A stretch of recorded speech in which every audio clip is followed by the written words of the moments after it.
Charge ತಗೊಂಡಾಗ extra DSC ಅಂತ ಇರುತ್ತೆ, ಆ ಡಿಜಿಟಲ್ ಸಿಗ್ನೇಚರ್ ಸರ್ಟಿಫಿಕೇಟ್.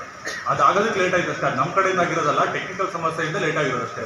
ನೆನ್ನೆ ಮೊನ್ನೆ ಆಗಿದೆ, ಇನ್ನೊಂದು ವಾರದಲ್ಲಿ ಮುಗಿಸ್ಕೊಡ್ತೀನಿ. ಏನು ಪೆಂಡಿಂಗ್ ಇದೆ ಅದು ನನ್ನ ಕಡೆಯಿಂದ ಹೇಳ್ಬೋದು ಅಷ್ಟೇ. ಯಾಕಂದ್ರೆ ನಿಮಗೆ ಗೊತ್ತಿದೆ, ನಾವೆಲ್ಲ ಕೆಲಸ ಮಾಡ್ಕೊತಾನೆ ಓಡಾಡ್ತಿರ್ತೀವಿ. ಯಾರು ಇಲ್ಲಿ ಮನೇಲಿ ಕುತ್ಕೊಂಡು ಏನು ಟೈಮ್ ವೇಸ್ಟ್ ಮಾಡೋಂಥದ್ದೇನು ಮಾಡ್ತಾ ಇಲ್ಲ. ನೀವೇ ನೋಡಿರ್ತೀರ, ನಾನು ಬೆಳಗ್ಗೆ 10 ಗಂಟೆ ಬಂದರೆ 8 ಗಂಟೆಗೆ ಬರೀ ಆಫೀಸಲ್ಲೇ ಇರ್ತೀನಿ. ಹೌದು ಸರ್, ನೀವು ಮನೇಲಿ ಕೂತ್ಕೊಂಡು ಟೈಮ್ ವೇಸ್ಟ್ ಮಾಡಲ್ಲ ಅಂತ ಹೇಳ್ತೀರಾ. ಜನ ಹಂಗಂದ್ರೆ ಟೈಮ್ ವೇಸ್ಟ್ ಮಾಡ್ಬೇಕಾ? ಜನ ಟೈಮ್ ಕೊಟ್ಟು ಎಷ್ಟು ದಿನ ಆಗೈತೆ ನೋಡಿ. ಜನ ಟೈಮ್ ವೇಸ್ಟ್ ಮಾಡ್ಬೇಕು. ಏನ್ ಕೆಲಸ ನಡೀತಾ ಇದೆ ಅದೇ ಗೊತ್ತಾಯ್ತು. ಜಯಂತಿ ಕರೀರಿ, ಸ್ವತಃ ಏನ್ ಕರೆ ಕರೀರಿ ಸರ್, ಬೇಕಾಂಬಿಕೆ ಆಗೋದಿಲ್ಲ ಅಧಿಕಾರಿಗಳು. ನೀವು ದಯಮಾಡಿ ಇವತ್ತು ಎಷ್ಟು ಜನ ತಗೊಳ್ಳಿ ಮೇಡಮ್. ನೀವು ಹೋದ್ ಸಲ ಹೇಳಿದ್ವಿ, ಆಚೆ ಸಲ ಹೇಳಿದ್ವಿ, ನೋಟಿಸ್ ಇಶ್ಯೂ ಮಾಡಿ ಅವ್ರಿಗೆಲ್ಲ ಅಂತ ಹೇಳಿ ನೋಟಿಸ್ ಕೊಡಿ. ನೀವು ಯಾರು ಬಂದಿಲ್ವೋ ಪ್ರತಿ ಸಲಿನೂ ನೋಟಿಸ್ ಕೊಡಿ ಅಂತ ಹೇಳ್ತಾರೆ.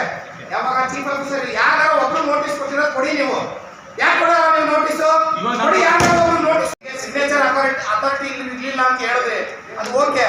ಕೆಲಸ ಏನ್ ನಡೆದಿದೆ ನೋಡಿದ್ದೀರಾ? ನೀವು ಚೆಕ್ ಮಾಡಿದ್ದೀರಾ? ಯಾರಾದ್ರೂ ಕೆಲಸಗಾರರು ಬರ್ತಾವ್ರಾ ಇಲ್ವಾ? ಅವ್ರ ಕೆಲಸ ಏನು, ಅವ್ರವ್ರ ಇಲಾಖೆಯಲ್ಲಿ ಕೆಲಸ ಮಾಡ್ತಾವ್ರಾ ನೋಡಿದ್ದೀರಾ ನೀವು?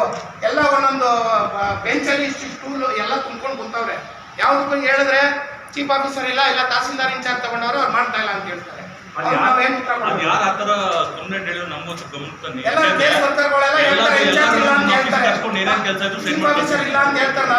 ತಿಂಗಳಾಯ್ತು, ಹೇಳಿಲ್ಲ